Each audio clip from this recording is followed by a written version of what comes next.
Good morning. I'm Dr. Bharti, oral and maxillofacial surgeon. Face లో ఈ చీక్ ఏరియాలో ఉండే బోన్ ని జైగోమాటిక్ బోన్ అంటారు.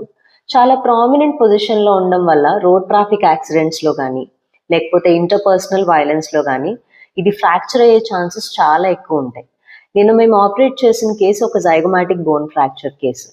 దీనికి ట్రీట్మెంట్ ఏం చేసామంటే నోట్ లోపల నుంచే కట్ అనేది ఇచ్చుకుని, అంటే ఫేస్ పైన ఎక్కడ ఇన్సిషన్ అనేది ఉండదు, నోట్ లోపల నుంచే కట్ అనేది ఇచ్చుకుని అక్కడి నుంచే ఈ బోన్ అప్రోచ్ అయ్యి ఫ్రాక్చర్ కి ముందు ఏ పొజిషన్ లో ఉందో ఎగ్జాక్ట్లీ అదే పొజిషన్ లో దీన్ని రీప్లేస్ చేసుకుని చాలా లో ప్రొఫైల్ ప్లేట్స్ 1.5 mm థిక్నెస్ ఉంటాయి, ఆ ప్లేట్స్ వేసుకుని దీన్ని ఫిక్స్ చేసుకుంటాం అనమాట.